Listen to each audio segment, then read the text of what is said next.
Edlitou de Djemeldine Benchenouf. Salam alaikum, Azul Fillaoun, bonsoir.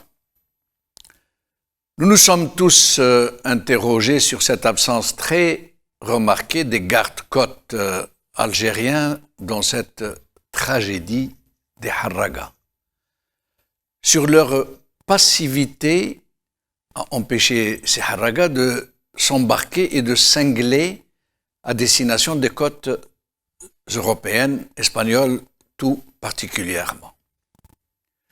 Nous nous sommes posé ces questions très légitimes, s'il en est, à plus forte raison que le nombre des Harraga a explosé, une moyenne de 2000 Harraga par semaine, et le nombre de victimes aussi.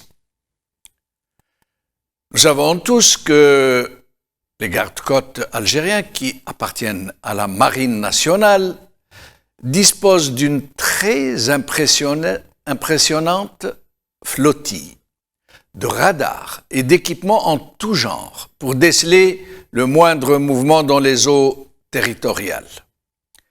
Et nous nous sommes posé la question que si ces gardes-côtes ne parviennent pas à détecter le mouvement d'embarcation qui quitte les côtes algériennes, comment pourrait-elle alors détecter le mouvement inverse d'embarcations qui viennent d'ailleurs et qui accostent illégalement sur les côtes algériennes?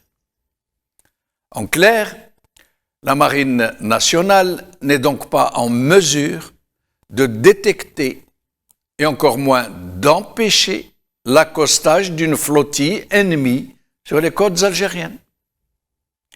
De la même manière que 2000 Algériens parviennent à traverser la Méditerranée de l'Algérie vers la rive nord de la Méditerranée, 2000 personnes étrangères pourraient, dans la même logique, entreprendre la traversée inverse et accoster sur la rive algérienne sans être interceptés par la Marine nationale. CQFD. Et cela est d'autant plus choquant que la Marine nationale, une branche de l'ANP, l'Armée nationale populaire, rappelons-le, a englouti des sommes à peine imaginables pour se doter d'équipements nombreux et très sophistiqués, y compris des sous-marins, s'il vous plaît.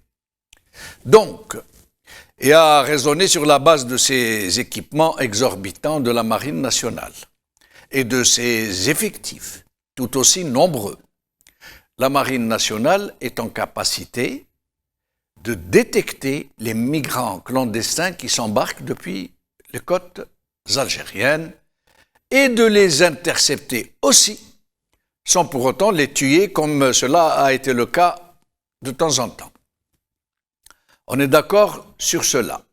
La question qui se pose maintenant est pourquoi ne le fait-elle pas?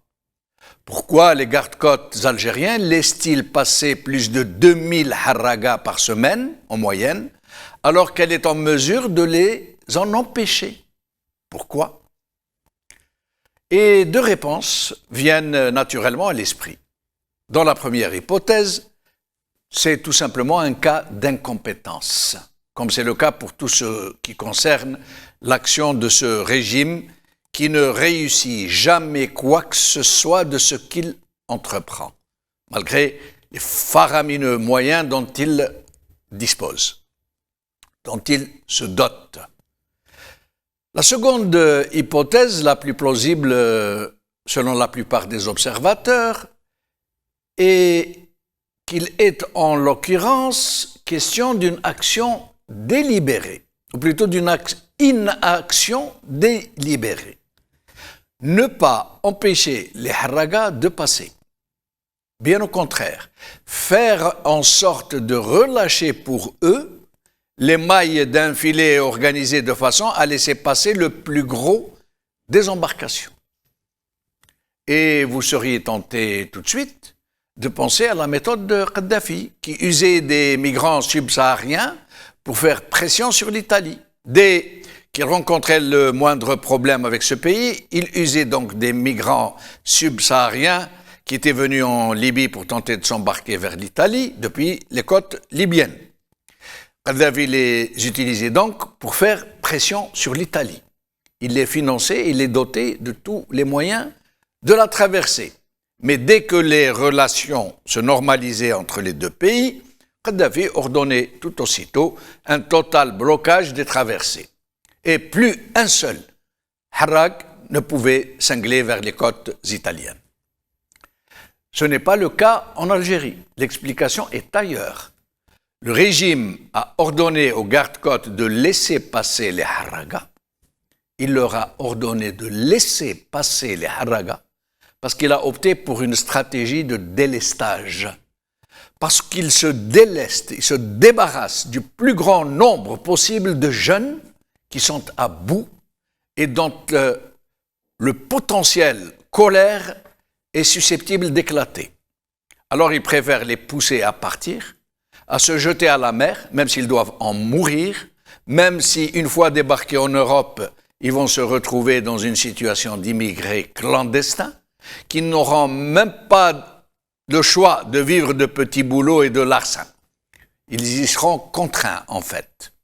Et en fait, et pour parler simplement, ce régime a ordonné à la marine nationale de laisser passer presque tous les Harragas pour s'en débarrasser. Les rares qui sont interceptés ne le sont que pour des besoins de propagande, pour faire croire que l'État fait tout pour empêcher cette hémorragie.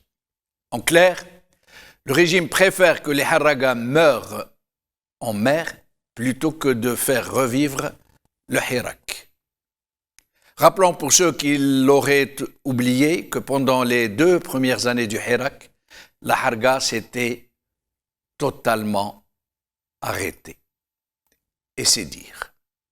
Qala khair.